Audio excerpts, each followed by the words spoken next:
René de Obaldia, mort de l'écrivain et académicien. L'écrivain et académicien René de Obaldia est mort ce jeudi 27 janvier 2022 à l'âge de 103 ans. Le doyen de l'Académie française s'était illustré en tant que poète et dramaturge après avoir été fait prisonnier pendant la Seconde Guerre mondiale. L'écrivain René de Obaldia est mort à l'âge de 103 ans, a indiqué jeudi l'Académie française, dont il était membre depuis 1999. Une semaine après le réalisateur Serge Corbeur. C'est une autre figure artistique des années 1960-1970 qui nous quitte en ce mois de janvier 2022. Interrogé sur la mort de son doyen, annoncé d'abord par l'Op puis Le Figaro.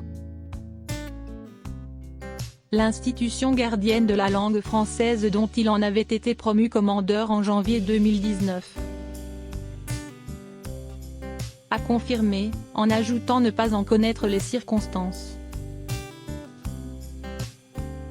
Il avait été vu en 2013 comme président de l'événement de la Forêt des Livres aux côtés de Lynn Renaud, Michel Drucker et Clémentine Célarié. Né en 1918 à Hong Kong, il était poète et dramaturge, et avait publié peu avant d'atteindre ses 100 ans Perles de vie, édition Grasset,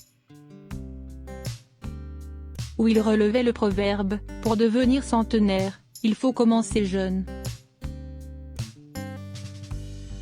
Il s'était vu remettre le prix de l'éternelle jeunesse avec Charles Aznavour en 2011. Ce fils d'une Française et d'un Panaméen, diplomate dans la cité sous contrôle britannique, avait ensuite grandi à Amiens, dans la région de sa mère, puis à Paris, où il avait très tôt démontré ses aptitudes littéraires. Après d'excellentes études au lycée parisien Condorcet, René de Obaldia est mobilisé en 1940, au début de la Seconde Guerre mondiale. Fait prisonnier, il est interné pendant 4 ans dans un camp en Silésie, dont il sera rapatrié comme grand malade. De cet épisode, il garde la conscience de la cruauté implacable des hommes et s'en sort en puisant dans l'humour et l'imagination.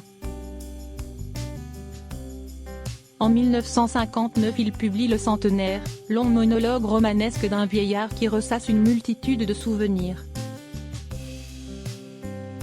Mais c'est avec son théâtre que cet homme robuste au front dégarni, séducteur, roublard, insaisissable, connaît le succès.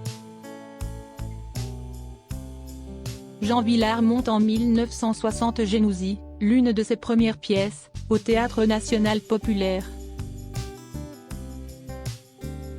Il a reçu de nombreuses récompenses dont le Grand Prix du disque de l'Académie Charles Cros,